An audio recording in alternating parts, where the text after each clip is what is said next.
یہ لوگ آپ سے پوچھتے ہیں وہ کب واقع ہوگا. جو عذاب واقع ہونے والا ہے اس کے بارے میں ایک سائل نے پوچھا.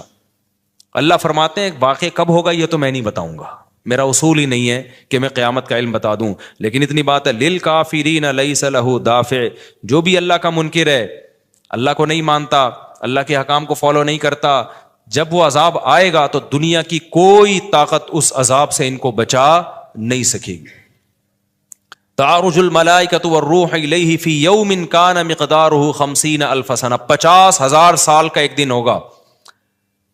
کہیں 1,000 سال اللہ نے ذکر کیا میدان حشر کے بارے میں, کہیں 50,000 سال. تو علماء نے بیان کیا یہ لوگوں کے حالات کے حساب سے ہوگا.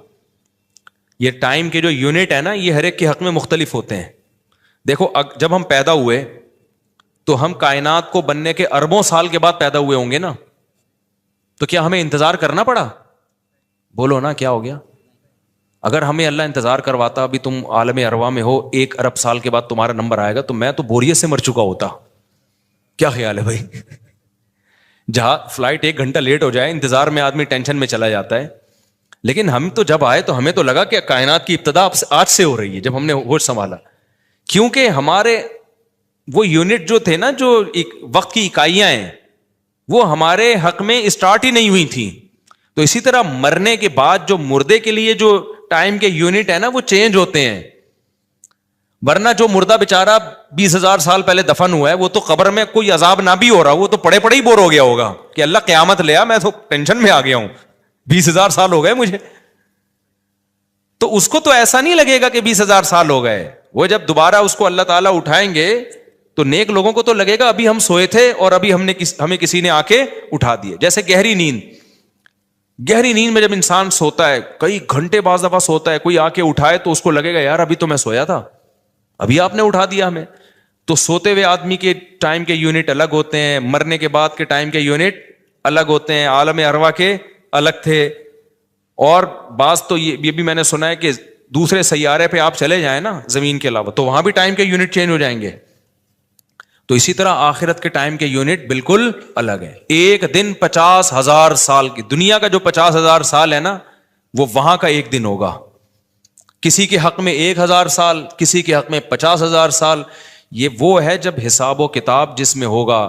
تو اللہ نافرمانوں کو عذاب سے پہلے نا حساب و کتاب کا عذاب دیں گے. اللہ ہم سب کو اس عذاب سے محفوظ رکھے, جس کو قرآن نے ایک جگہ بیان کیا, یجعل الولدان شیبا, وہ ایسا دن جو بچوں کو بوڑھا کر دے. ایسا دن یفر المرء من اخیہ, انسان اپنے بھائی سے دور بھاگے. اس لیے بڑے بڑے اللہ والے وہ جہنم سے زیادہ پناہ مانگا کرتے تھے میدان حشر کی سختیوں سے. جہنم تو اس سے زیادہ سخت ہے, لیکن میدان حشر کوئی کم چیز نہیں ہے, وہ کوئی کم عذاب نہیں ہے. تو اللہ فرماتے ہیں کہ 50,000 سال کے برابر ایک دن ہوگا. فاصبر صبرا جمیلا انہم یرونہ بعیدا. جب مشرک بار بار کہتے بھائی چھوڑو ابھی لے آؤ نا ابھی لے آؤ, تو نبی صلی اللہ علیہ وسلم کو پریشانی ہوتی کہ بھئی اللہ وقت بتاتا کیوں نہیں ہے, بتا دے تاکہ میری جان چھوڑیں یہ لوگ. تو اللہ نے پیغمبر صلی اللہ علیہ وسلم کو تسلی دی, فاصبر صبرا جمیلا, اے نبی آپ صبر جمیل کریں. صبر جمیل وہ صبر ہے جس میں ذرا بھی شکایت نہ ہو.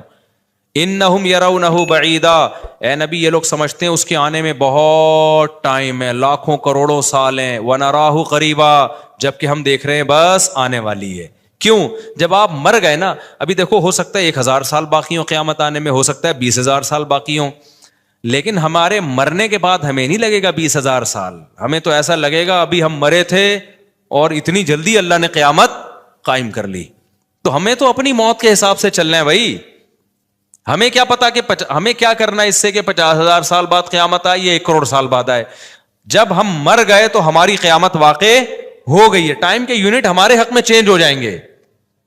تو اس لیے اللہ کہتے ہیں انہم یرونہ بعیدا, اے نبی یہ سمجھتے ہیں بہت بعد میں آئے گی قیامت. ونراہ قریبا, ہم تو دیکھ رہے ہیں کب ہے, بالکل قریب ہے, زیادہ ٹائم نہیں ہے. یوم تکون السماء کالمہل, اللہ فرماتے ہیں جس دن آسمان تیل کی تلچھٹ کی طرح ہو جائے گا, ایسے پگھل جائے گا آسمان. اتنی بڑی تباہی آنے والی ہے اس کائنات پہ جس پہ ہم فخر کر رہے ہیں, اس یہاں کے شاپنگ سینٹروں پہ فخر کر رہے ہیں. میں بھی ایک پروگرام میں گیا نا اسلام آباد میں, بڑا زبردست پروگرام تھا, بڑے بڑے تاجر آئے ہوئے تھے, تھوڑا سا موٹیویٹ کرنا تھا لوگوں کو تاکہ پیسہ کمائیں. تو یہ تو اچھی بات ہے, اسلام تو آپ کو بزنس کا پیسہ کمانے کا حکم دیتا ہے تاکہ ہم بھکاری پن سے نکلیں. بھکاری پن کو تو پسند نہیں کیا گیا نا. ایک شخص بھیک مانگتا ہے, نبی نے اس کو پسند نہیں کیا, تو پوری قوم, پورا کنٹری بھکاری بن کے IMF کے سامنے کشکول لے کے کھڑا ہوا ہو, تو ہمارے نبی اس کو پسند کریں گے کہ کوئی مسلمان قوم ہو اور قومی سطح پہ بھکاری بن چکی ہو؟ تو یہ علماء کی ذمہ داری ہے لوگوں کو پیسہ کمانے کی ترغیب دیں, بزنس کی طرف لے کر آئیں, یہ مذہبی ذمہ داری ہے. تو میرا اس میں کوئی کمیشن نہیں تھا, میں گیا, میں نے تقریر کی, لیکن ایک چیز کا مجھے اندازہ ہوا کہ یار ایک چیز یہاں پیدا ہو رہی ہے, پیسہ کمانے کے ساتھ پیسے کی محبت بھی آ رہی ہے. تو مجھے خیال ہوا میں اپنی اسپیچ میں ایک بات کہوں کہ آپ یہاں آئے ہیں, سارے ارب پتی کروڑ پتی تاجر ہیں, سب اپنے اپنے تجربے شیئر کر رہے ہیں کہ میں یہ کرتا تھا, آج میں نے اتنے روپے کما لیے, میں یہ کرتا, تاکہ لوگوں کو موٹیویشن ملے. اچھی بات ہے, بہت اچھا پروگرام تھا. تو مجھے خیال ہوا کہ ایک بات میں کہوں کہ ضرور, لیکن ایک چکر نا ہفتے میں ایک دفعہ قبرستان کا ضرور لگایا کرو, تاکہ نیتیں ٹھیک ہو جائیں پیسہ کمانے سے. ایسا نہ ہو یہ پیسہ قارون بنا دے آپ کو. تو ایک دفعہ ایسا